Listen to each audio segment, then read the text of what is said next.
Welcome back to our podcast series, College to Corporate, Season 2, Episode 8. I am your host, Nidhi Tibrewala. We have a very special guest today, Deepa Soman. Deepa is optimist, learner, and sharer. Founder of Lumiere is a research and consulting solution since 1996.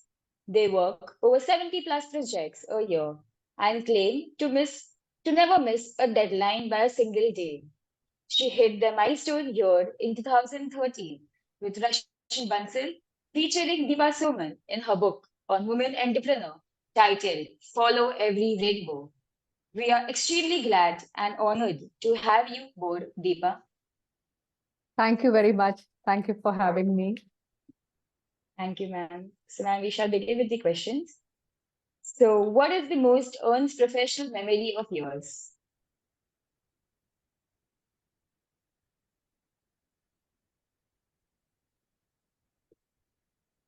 So we turned grandparents yesterday. So that's the reason there are so many phone calls. Oh, congratulations, ma'am. So the first question is, what is the most earnest memory, professional memory of yours? Actually, my first professional memory is,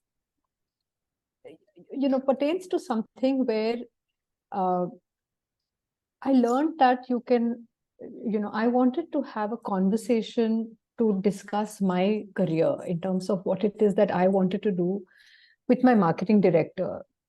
And I was only a management trainee, and this was in Hindustan Lever. And, at that point in time, what I really appreciate was my own courage, that I felt that I needed to reach out to someone very senior to talk about my aspirations and the way I wanted to shape my career.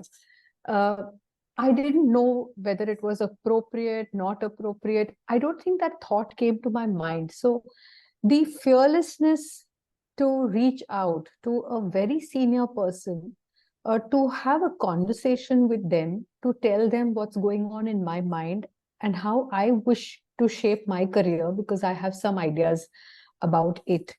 To tell them that I want my first stint to be in Mumbai because I'm getting married soon after my confirmation. To have a conversation to say that I want to start my career in sales and not in brand management, because I think it's important for me to have sales and distribution experience in a company like Hindustan Lever, which is really known for its sales and distribution muscle.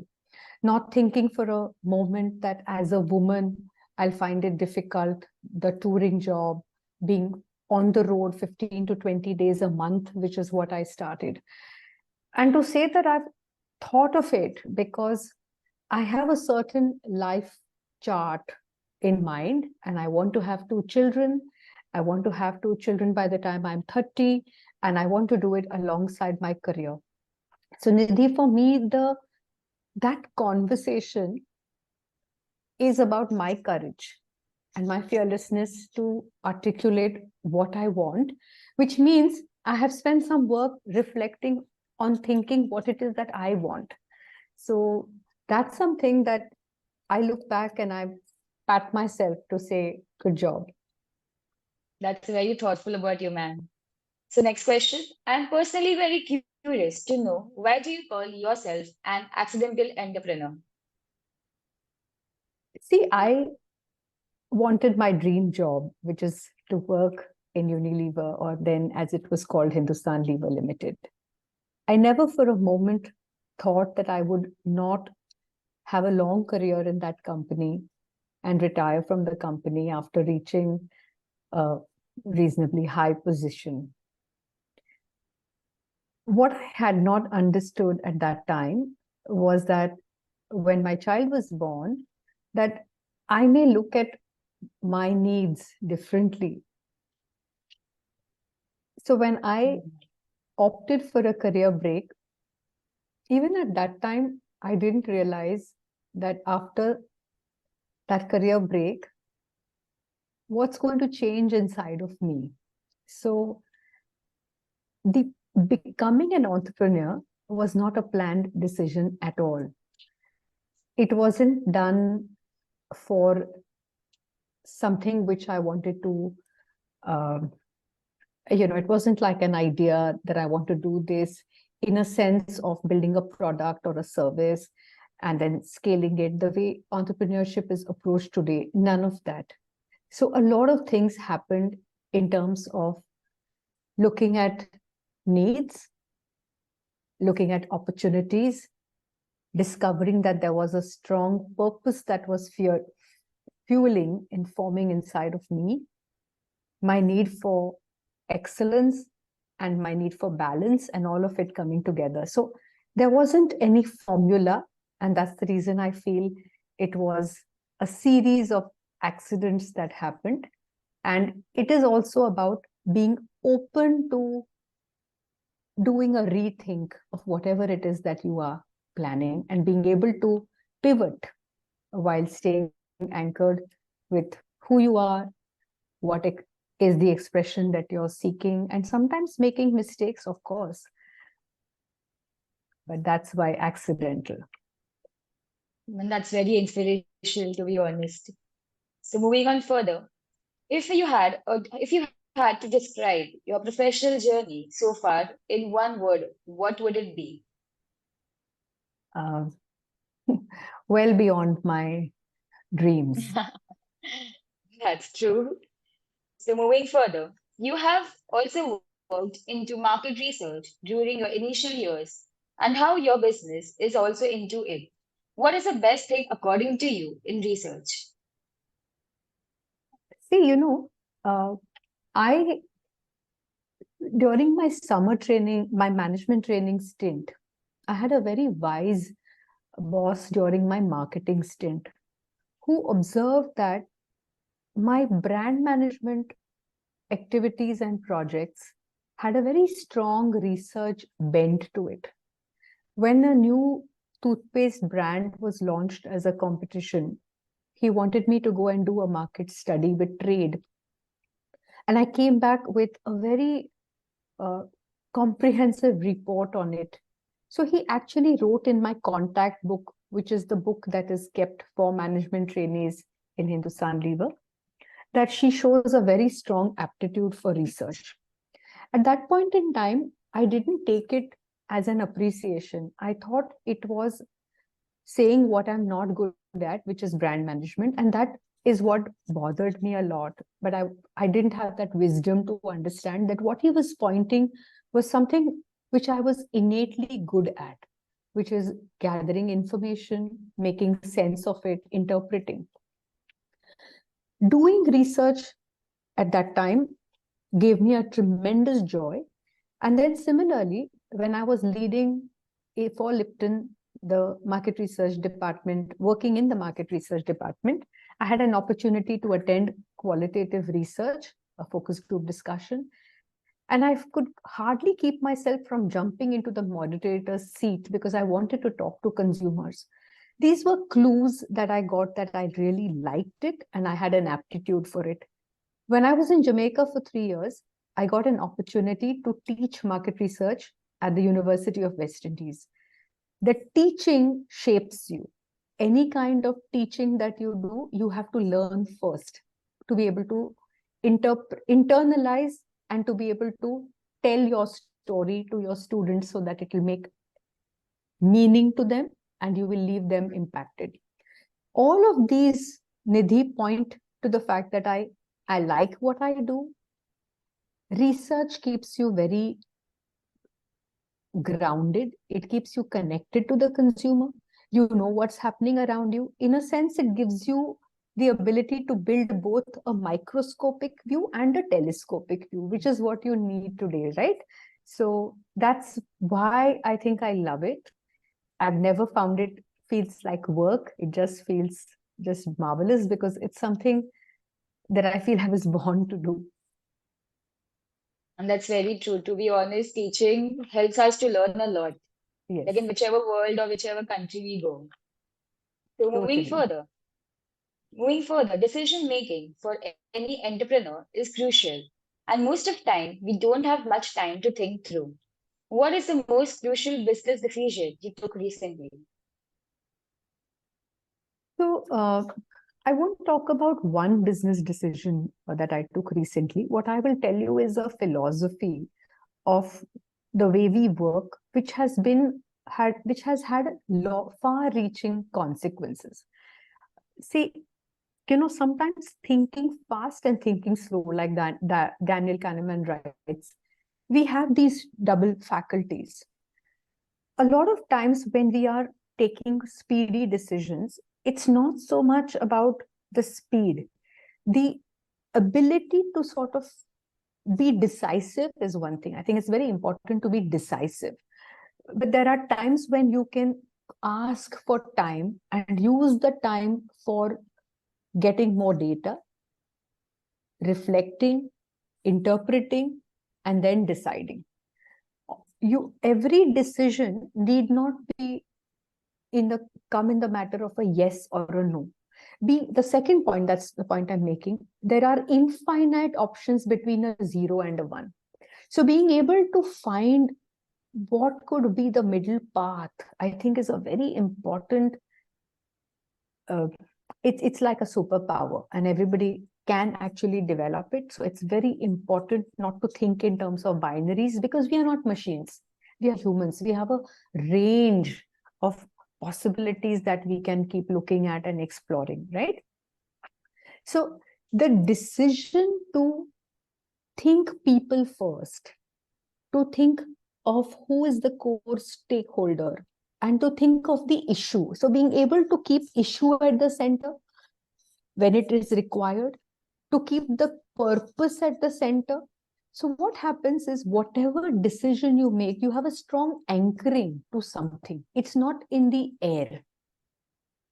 Therefore, the decision to make, the decision that you will be thoughtful in every decision you make, the decision that you will be fair, the decision that you will be transparent, the decision that you will work in a certain ethos vis-a-vis your clients and all of your stakeholders, your team, your associates, your partners.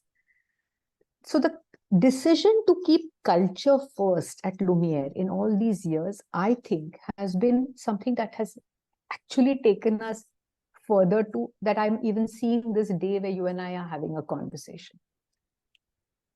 That's really good, ma'am. Moving further, today my generation tries to understand work-life balance, but back when you started your career, it wasn't an acceptable phenomenon. How do you balance your work and your personal life? See, my life work, Nidhi, is about women, work, and well-being. If women are my cohort, women, by way of our nature, our nurture, our genetics, our biology, are meant to play certain roles so that life for the family, life for, I can say, even the workplace, has a certain lift and an enablement that comes through the creative efforts of women, be it rooted in biology, nurturing, creative thinking in the kitchen, to creative thinking in the boardrooms. So to be able to play your different parts, we have 1440 minutes in a day. How do I become conscious of these 1440 minutes to make it work in a way that suits and satisfies my life needs, my work needs, allows me to bring personal and professional excellence, take care of my physical, mental, spiritual, social well-being, and be poised, be in a state where you can function optimally. Therefore, when you say something is out of balance in your body, you are unwell. When something is out of balance in nature, something is suffering. You will have smog in Delhi, You will have various other issues like cancers and so on and so forth. You will have untempered greed and a notion of growth without balance or without allowing for some natural cycles, which is what the world is all about or nature is all about, right? Women understand that. Balance is something which each one of us has to decide is their priority, which is why I'm saying we have a choice. But once we take a decision, then we have to pay the price for whatever comes with it. So if I decide as a 17-year-old that I am going to prioritize my health no matter what and my fitness, then even today as a 58-year-old, I know that that is a very important thing that I have prioritized, and I will make time from those 1440 minutes to make time for my fitness, because it's a commitment to balance. If I have to read for so much time, because it's a commitment to my mental fitness or my professional fitness. If I have my social relationships are precious to me, I will make time for them, for that phone call, that celebration, the visit to somebody unwell, taking care of somebody, and so on and so forth. So also for business and work, it's important to invest in your subject, to build in your tools and the technologies you need for your business. So it's all, I think, Nidhi, about thoughtful approach to life and to work, where balance and well-being go hand in hand. You can't have one without the other, is what I believe, I practice, and I live. That's completely true, ma'am. To be honest, even as we individuals and college, handling college life plus internships is a like bit difficult task, but we need to balance both things simultaneously. So I And we need totally to learn agree to with. breathe. Correct. Yeah. So I totally agree with you, ma'am. So moving further, you have all women team. Any specific reason for it? So Milind, my husband, joined the company in 2007. So technically speaking, after the 11th year, we ceased to be an all-women team. Nisheen joined 3 years back. So in that sense, we also have Nisheen. But who is the primary cohort Lumiere serves?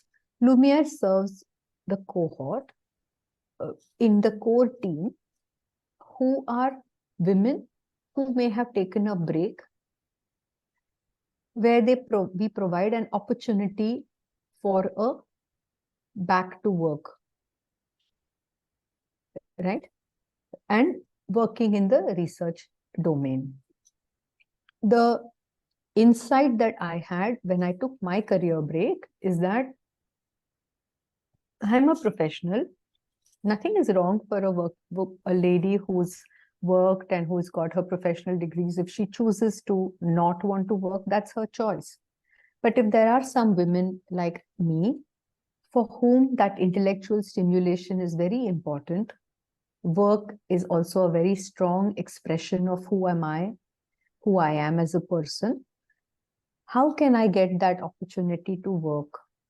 How can I work in a way that I can balance my personal life, leverage technology that is available today and in the day, have a strong culture that allows for people to work with a strong sense of true north in their character, and work in a way that they don't need close supervision but have high accountability and responsibility, right? So enabling that for women is why Lumiere exists. We will have associates who are men. We have a few core team members, 3 right now to be precise, in our core team of 20 people who are men. But we also work with male associates. We have male domain experts and so on and so forth. But the core purpose of women work and well-being that Lumiere serves is for this cohort, who is a woman maybe 32 or 33 years old, who took a break when her child was born, but wants to come back to work, has lost a certain amount of time, doesn't think a full time 8 to 8, 9 to 9 will suit her at this life stage. How is it that we can nurture that talent, train that talent, deploy that talent, and retain that talent? And when the talent is ready to move to larger responsibilities and full-time work, or maybe more stretch, enable that in some manner. That's quite inspirational. So, moving further, what are your future plans for your business? So a couple of years ago, um, when Milind joined, not a couple, long time ago, we became, we strengthened the consulting part of the work, because Milind had worked in technology consulting in the globe. He also was extremely interested in people like me. So coaching and mentoring was something that we formalized, and we trained and we certified ourselves, and we built that pillar. The design pillar started when our daughter Ria decided to join Lumiere 5 years ago. She's now away for her master's in New York. So, but we have a design labs that's functioning, and it's integrated with the innovation research work that we do. We started events online 2 years ago during lockdown. We used to have in-person experts come for our Learning Mondays once a month, every month, and we've had now all that has become like a digital living museum of inspiring people who I moderate, and it's called Lumiere Light and Insight. What we do seems to be impacting people positively. We work with corporates, we work with non-profits, we've done some work with government in the past, we work with educational institutions. And some wise man has told us that jo kar rahe ho, wo karte raho. So obviously something that we are doing is working well. We are working on a study, again, a scholarly work that we are doing with Gettysburg University right now. We were working with Lafayette when this professor Jamila Bukwala was with them on women, work and well-being. So I think possibly a stronger narrative on how to enable women to get back to work. What is it that workplaces need to do to retain female talent around the world? I think this need continues to exist, Nidhi. Again, for women to learn to balance, manage health, well-being along with strong professional careers. So we also have some domain experts, women who've done work in this piece, men and women who we engage with. So I see myself speaking, maybe writing, studying, and the Lumiere as an organization continuing to do work in research, consulting, design, and events. That's the path. We have the ability to keep an eye on what's happening, and we have the wherewithal. We are like a learning lab, so we also do a lot of tests ourselves to see what works, and then you have the wisdom that you can then share, just the way we have with women in work in the past. How do you leverage and deploy technology? We've always been ahead of the curve. From 2008, we were the early adopters of the cloud.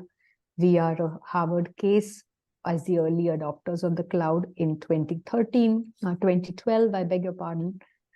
So I think human development, coaching, we are a strengths-forward company.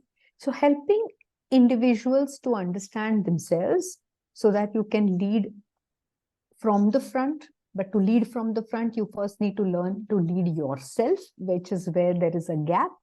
And I think that's the piece that we know of the jigsaw where Lumiere tries to fit in to help individuals and organizations unlock potential for balanced growth. That's very nice, ma'am. So, could you please shed some light on your certifications from IMMA in Excellence in Services? So that was a long ago, I think it was 1997 when I first started Lumiere in 96. This was a program on service excellence. As you know, we work in the services industry. So what is it that is about excellence in services, is eventually the ability to put the consumer or the customer in the center.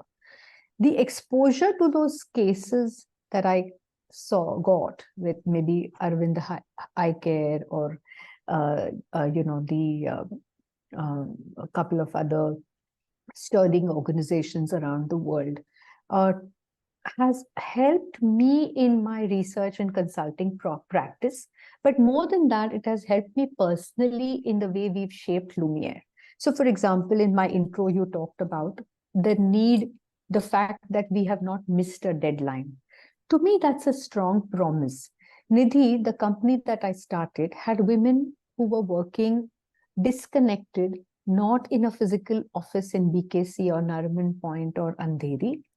They worked in their homes with pride, unapologetically. It's very easy for a client to think that, oh, how will they deliver? We don't even have a physical office. Remember, the time is 1996. There's someone's working from home. How does my work get compromised? So you needed strong promises on dependability and reliability. And one easy way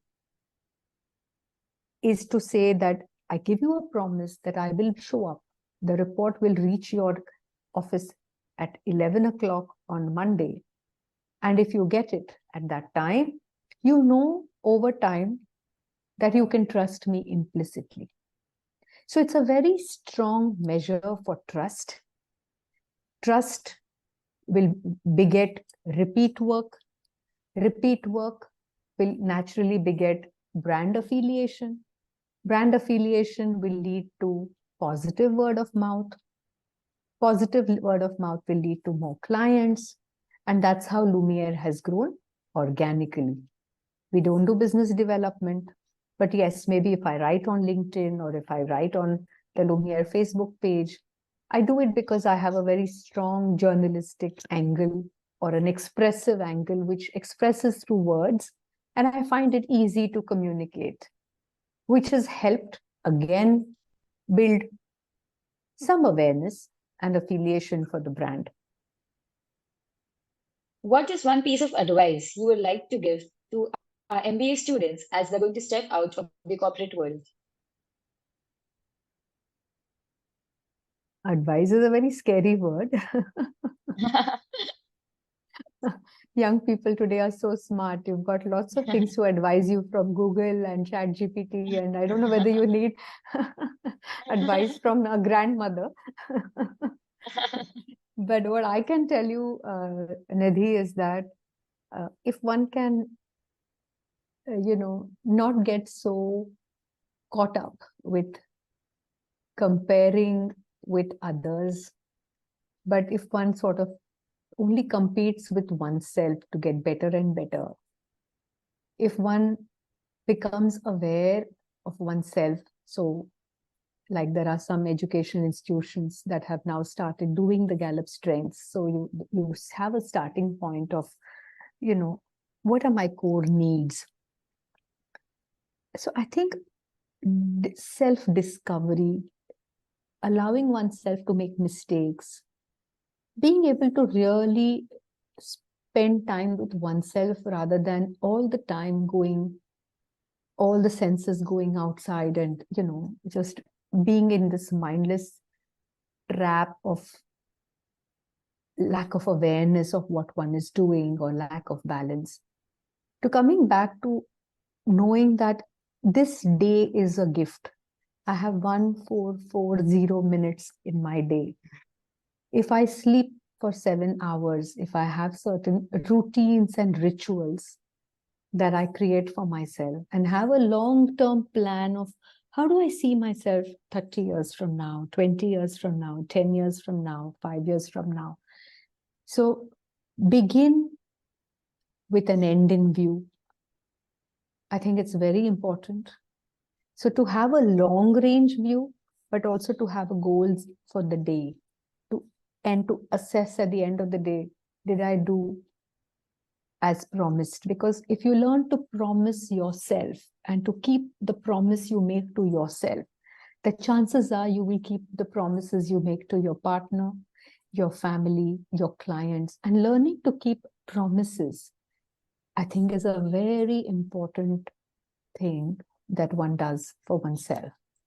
Because if you value yourself and you can give yourself the appreciation and the validation you need, then you're not always looking outside for approval and validation. And you're turning the locus of control inside rather than outside, which is what unfortunately is happening today with distraction.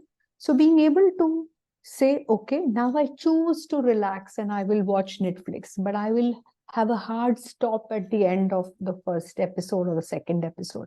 So having the ability to be self-aware and being able to have the willpower and the won't power,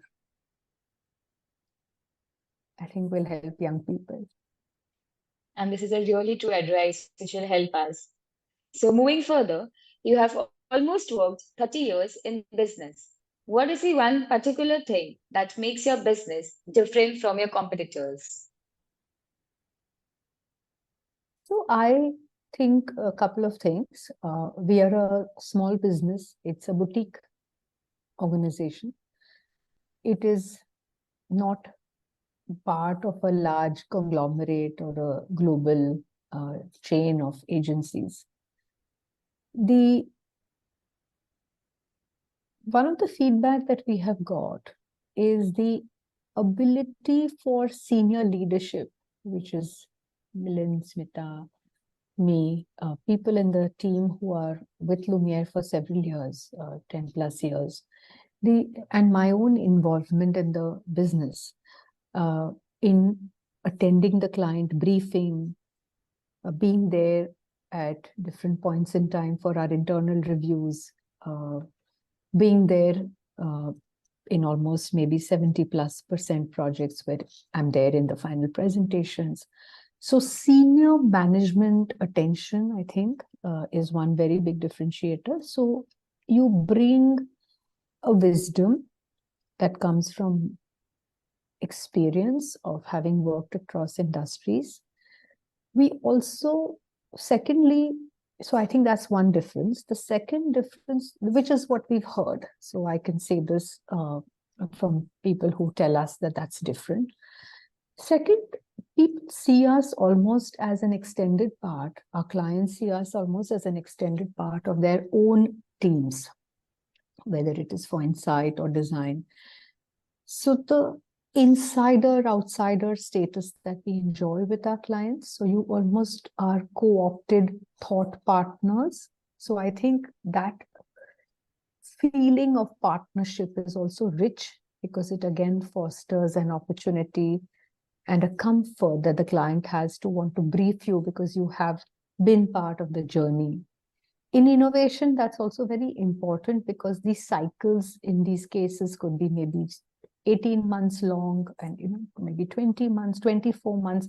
Also, it is iterative. So once you're moving to another version or another variant or another fragrance, so you have domain understanding of the consumer, you have category understanding, you also are a bridge between the iterative process of learning from the consumer and putting things back.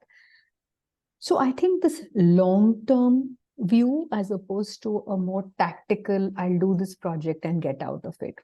Thirdly, I think our ability to be good facilitators. So how do you take what you caught from the research to say, how is business going to use it? Because whatever we do, it shouldn't remain as a presentation on someone's laptop or on the hard copy and archived away, because we are not doing academic work, we are doing practical work which is going to help the business in some way. So if we can facilitate to get the different stakeholders on the table with a very tangible pathway of saying, what is this cohort going to do with this information and how are we going to build further and what are we doing next? So there is an action orientation responsibility that comes through these workshops. And as good facilitators, I think we are able to draw what the consumer said, our ability to get the different experts and the people who are going to act, the additional stakeholders part of it. I think that's the second thing.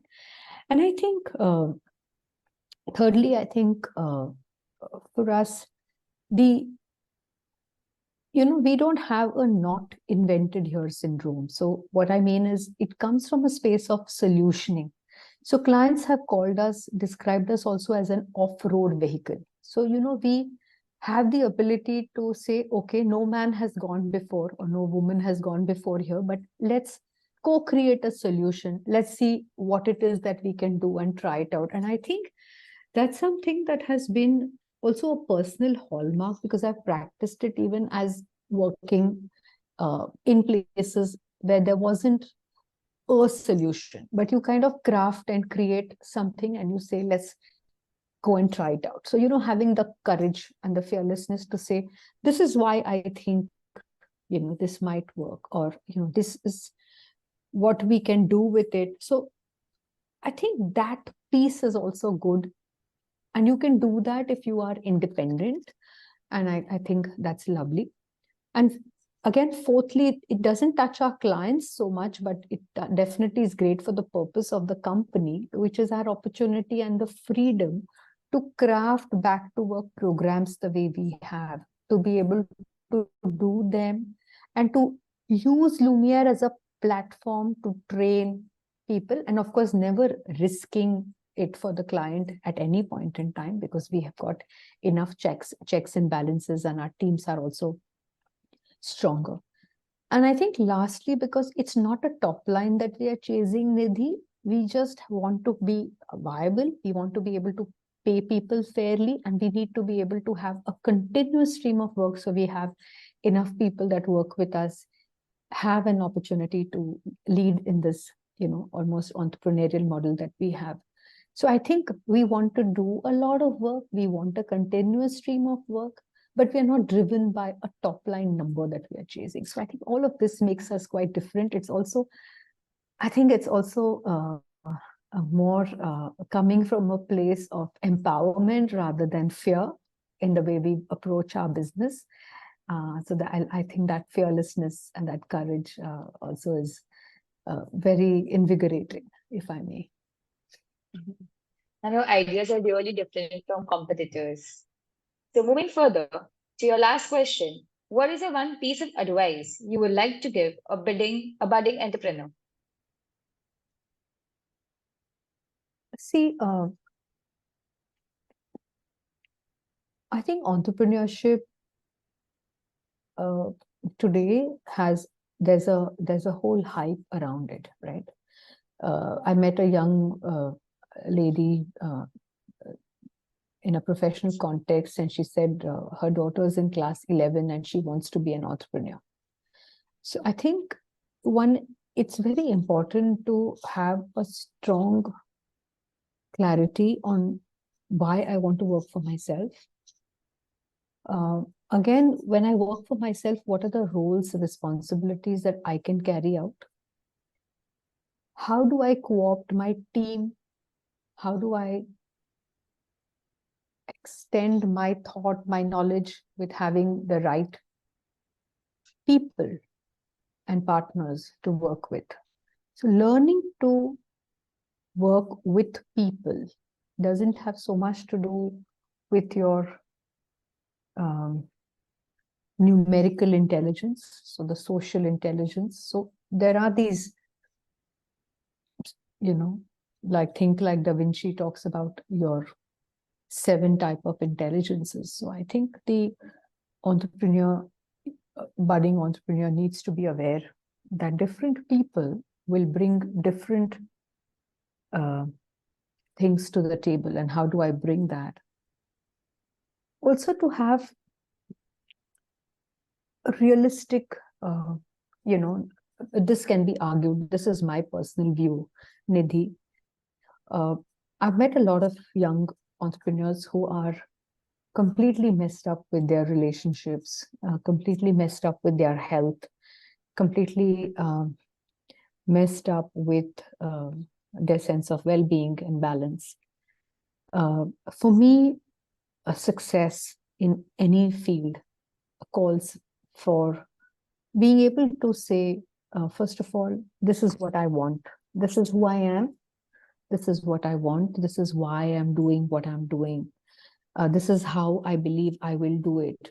So that one is going into everything with eyes wide open and driven with an internal compass rather than shortcuts and get rich quick strategies, which neither bring you peace of mind, nor societal approval, nor good health, nor a good night's sleep. So I think it's very important to know why I'm doing it, how I'm going to do it, what I'm going to do, what marks success, what's my resilience, what's my threshold for failure, how well have I co-opted people who are my supporters, which is my family and friends. We're very privileged to be Indians, and we already have an innate sense of society, community, family, which is our safety net. Let's leverage it because that's part of our cultural DNA of who we are. So one shouldn't be isolationist. One shouldn't be, I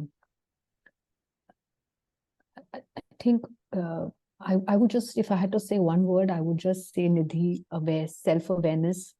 And maybe the second word would be balance. That's really two nice words, ma'am. So connected to with this, I have one more question to you, ma'am. What is one vision you would like to give our students as they start their corporate journey? I think do the best and leave the rest. And do the best and trust the rest. Because there's not many things you can control in the workplace, for example, right? But what you can control is whether whatever you gave to the smallest task that you were asked to do or assigned to do, did you do your best? Second, I think observe, listen, and dialogue. These are the three things that I say. To be observant, nature teaches us many things. If we put our heads away from our phones from time to time and disconnect from our devices, we learn to observe. If we listen, if we become deep listeners, like Oscar Trimboli's book, Deep Listening, to take a listening test. If you come away from your boss gives you a certain brief to do, and if you only picked up 2 out of 4 things, and you spent 3 months working on it, and you went back with 2 out of 4 things, how's your boss going to be? And I think we get enough opportunities to practice this when we listen to our family and friends talk to us. Are we listening with our ears, our hearts, our minds, or are we listening to reply, to retort, to judge? So listening without judgment, with head and heart, ears and mind. So observing completely in a 360-degree way, like an owl, being able to observe patiently. If I just asked you all to spend 5 minutes doing nothing, it would be so hard. You guys would find it so hard to do that. So the ability to, again, have a dialogue, which is have a conversation. A lot of times we are so caught up with our replies, and so having a human to human real conversation, we have forgotten how to do it. So I think those are very important, and we have enough opportunities to practice with every interaction that we get, whether it is looking at the face of the watchman and wishing him, or your cabbie and having a conversation with him. We have enough opportunities to learn if we can be aware and we can be present in the now. Either our minds are running into the future or we are locked into the past. If we can learn to be in the moment, in the present, I think that's something that will help you win no matter what. So tomorrow when your child comes to talk to you, you're going to really be present that your child is, what is the child not telling you? What is the child not saying? You can make out by the expressions. And I think everybody, that's a huge part of being human. And I think as we get into our workplaces where we're going to deploy a lot of technology, uh, retaining a strong part of who we are as humans is going to be very, very important. That's what I think, Nidhi. And this advice will definitely help our listeners. So thank you, Deepa, for removing time from yours for us from a busy schedule and enrich us with your knowledge. It was indeed an interesting podcast for us, and we hope you enjoyed talking with us. We would love to have you back in future. Thank you, ma'am. Thank you. Thank you, Nidhi. Thank you. If you have any questions on the podcast video, please leave them in the comments below. And don't forget to like, share, and subscribe to our channel for much such videos. Also, for more corporate insights, you can visit our Instagram page mentioned in the description below. Till then, stay tuned for the episode 9.